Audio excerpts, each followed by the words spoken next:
नमस्कार, मैं हूं रंजीत। मरकरी माइक में आपका स्वागत है। आज चौथे चरण का मतदान संपन्न हो गया। इस मतदान के दौरान 13 सीटों पर मतदान हुआ। 13 लोकसभा सीटें थी, यहां मतदान हुआ। इसमें अगर वीआईपी सीट के तौर पर हम देखें तो कन्नौज लोकसभा सीट रही और सबसे ज्यादा सुर्खियों में भी ये सीट रही। दरअसल कन्नौज पर कई जगह बूथ कैप्चरिंग, मतदान प्रभावित करने के आरोप लगे। यहां तक कि अखिलेश यादव, जो कि कन्नौज से प्रत्याशी हैं, समाजवादी पार्टी के सुप्रीमो, उन्हें भी कई बूथों पर जाना पड़ा। उन्होंने आरोप लगाया खुलकर कि भारतीय जनता पार्टी के गुंडे बूथ कैप्चरिंग कर रहे थे, मतदान को प्रभावित कर रहे थे। इस दौरान एक बूथ से यह भी खबर आई कि सुब्रत पाठक के छोटे भाई छोटू पाठक समाजवादी पार्टी के बूथ एजेंट को धमकाते हुए नजर आ रहे हैं। उनका वीडियो भी वायरल हुआ। इसी बीच जिस बूथ पर अखिलेश यादव पहुंचे थे, वहां के पोलिंग एजेंट, जो कि भारतीय जनता पार्टी के बूथ एजेंट थे, उन्होंने आरोप लगाया कि अखिलेश यादव ने उन्हें धमकाया है। मैं सबसे पहले आपको वीडियो दिखाता हूं। जो छोटू पाठक हैं, सुब्रत पाठक के भाई, उनका वीडियो देखिए। तो ये भी तो लोग गांव के क्या है, पच्ची तो मारो वाले जो है गुंडे करेगा, मादक चली सब मारे मुंह फुला देंगे तुम्हारा। हाँ किसे मारा बताओ, किन्ने चलाओ, इनने मारो, राहुल यहाँ तुम्हारा मैं पकड़ा इनका भाई राहुल, इसने मेरी उंगली ऐठी 3 बार। तुम गाली दोगे आदमों को, गाली दे रहे गाली, ज्यादा गुंडई करी मार मार लपड़ वाले मुंह फुला देंगे। मैं एडवोकेट भी हूँ, कोई नहीं, तुम जाइए। अरे बोलो, कोई दिक्कत नहीं, गुंडई करोगे तुम, एडवोकेट के नाम पे गुंडई करोगे। आप बोलिए पाठक जी, आप बोलिए। हाँ तुम एडवोकेट के नाम पे गुंडई करोगे। आप बोलिए, आप बोलिए। लाइव चल रहा है, लाइव चलाओ, हमारे घर का वोट सब लाइव चल रहा है, सब लाइव चल रहा है। प्रशासन को आप लोग रोकना मत, बिल्कुल इस तरह गाली गलौज सब होने दो। हाँ ठीक है, सब चलो यहाँ पर ये गुंडाई करेंगे ये लोग। आप लोग गुंडाई करवा रहे हैं, गुंडाई हो रही है, जबरदस्ती बूथ कैप्चरिंग हो रही है, जबरदस्ती बूथ कैप्चरिंग कराई जा रही है, यहाँ पे जबरदस्ती बूथ कैप्चरिंग कराई जा रही है। भाजपा के नेता आके यहाँ धमका रहे हैं, जबरदस्ती बूथ कैप्चरिंग हो रही है। नहीं मारा, जबरदस्ती घर से वोट लेके यहाँ दिलवा रहे हैं। भाजपा सांसद के भाई है छोटू पाठक, हाँ गाली दे रहे हैं। यहाँ धमकाया जा रहा है, यहाँ धमकाया जा रहा है। बेटा जाओ चलो। उसके बाद जो समाजवादी पार्टी के ट्विटर हैंडल से कुछ वीडियो सामने आए हैं, जिसमें बताया जा रहा है कि भारतीय जनता पार्टी के बूथ एजेंट पोलिंग कैप्चर कर रहे हैं। उसका भी वीडियो है ये।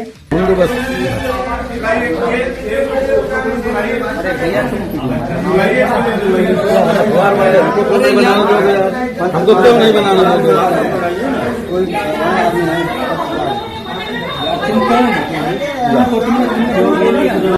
और इसके बाद ये भारतीय जनता पार्टी के बूथ एजेंट ने आरोप लगाया है अखिलेश यादव पर। इसको देखिए।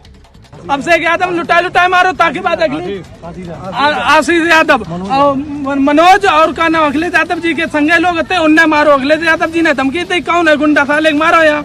हम भैया गाँव वाले जानना है तो सब बोले साहब बुरो हाल करो मारो। पोलिंग लूटन आए तो भैया नीरज मिश्रा जैसी मेरी बात दिशा हो तो रही। पोलिंग लूट ली क्या? नहीं, पोलिंग नहीं लूट पाई भैया, हम लड़िए हमने भीतर को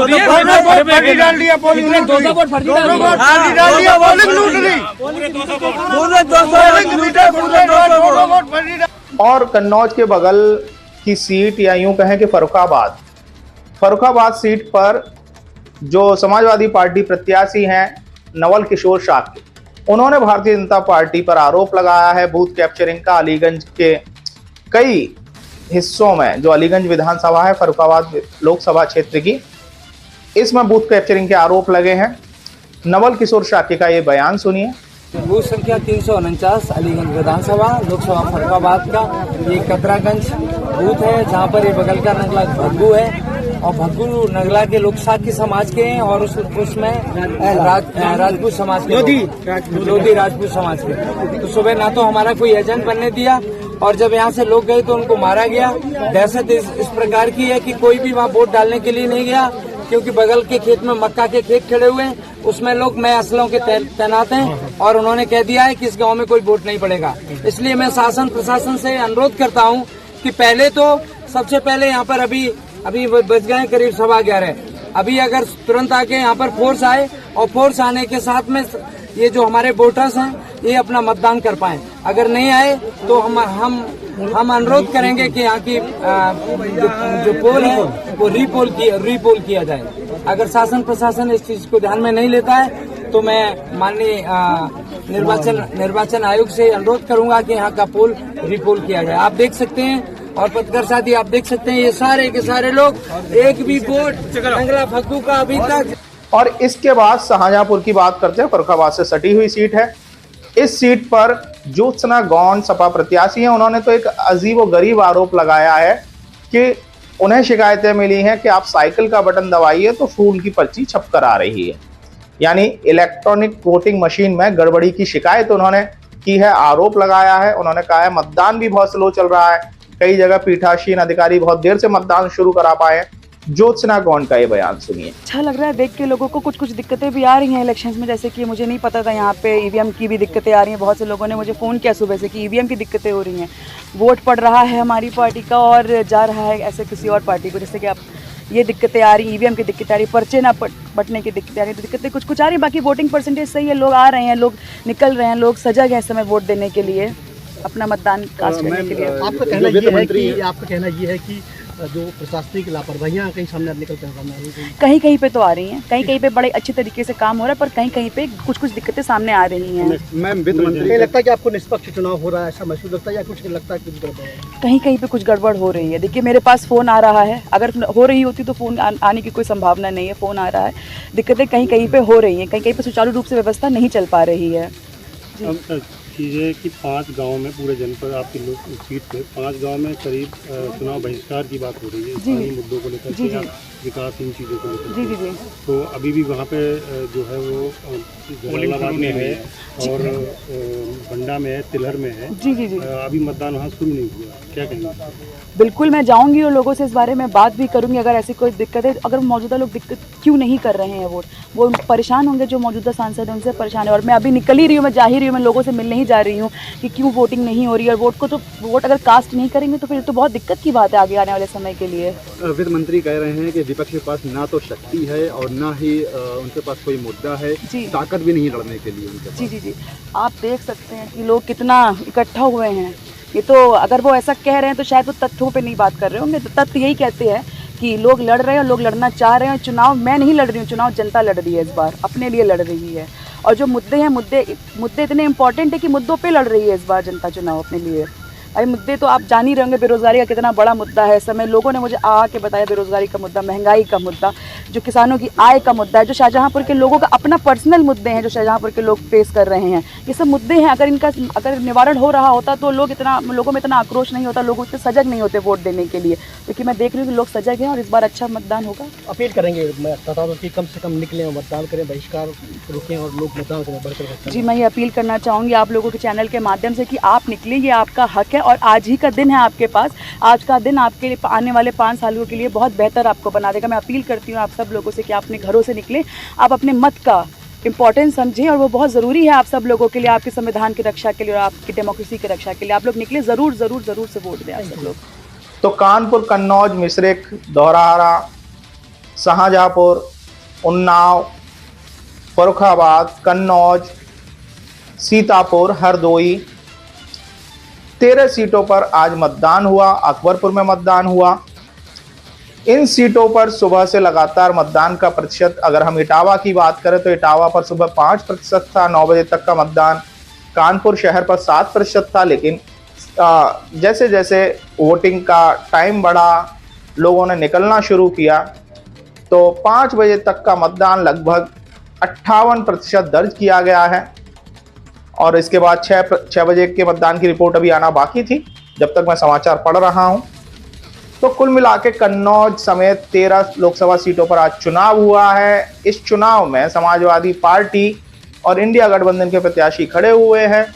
जगह जगह बूथ कैप्चरिंग और ऐसी घटनाएं सामने आई हैं। समाजवादी पार्टी का ट्विटर हैंडल दिन भर, जिस पर बूथ कैप्चरिंग, मारपीट, पुलिस द्वारा मतदान प्रभावित करने के आरोप लगातार आप देख सकते हैं।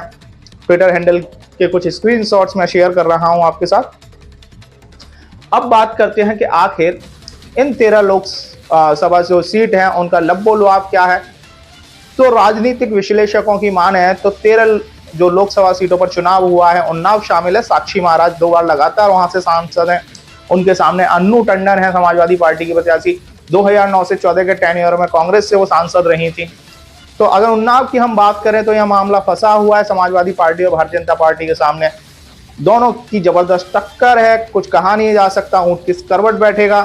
हालांकि साक्षी महाराज जो नारा लगाते रहे, वो कहते रहे आधे लोधी आधा मोदी, और जब मिल जाते हैं तो चुनाव जीत जाते हैं। लेकिन इस बार क्या होगा ये देखने वाली बात होगी।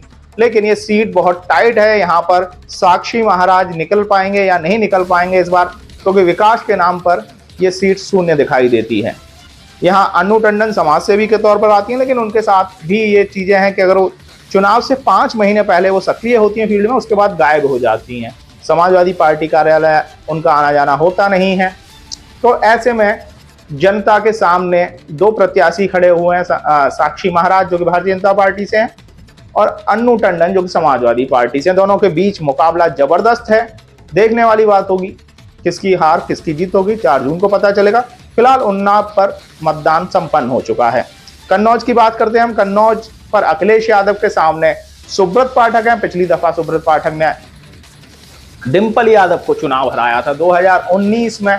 पुलवामा में आतंकी हमला, उसके बाद बालाकोट सर्जिकल एयर स्ट्राइक, और सुब्रत पाठक जो कई चुनावों से लगातार भारतीय जनता पार्टी के टिकट पर चुनाव लड़ रहे थे, 2019 में उन्हें पहली मर्तबा सफलता मिली और उन्होंने डिंपल यादव को चुनाव हराया।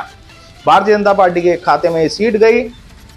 इस बार 2024 के लोकसभा चुनाव में अखिलेश यादव सामने खड़े हुए हैं और अखिलेश यादव के सामने सुब्रत पाठक ने बड़ी चुनौती पेश की है, या यूं कहें कि अखिलेश यादव ने सुब्रत पाठक के सामने चुनौती पेश की है। लेकिन मुकाबला कसमकस है।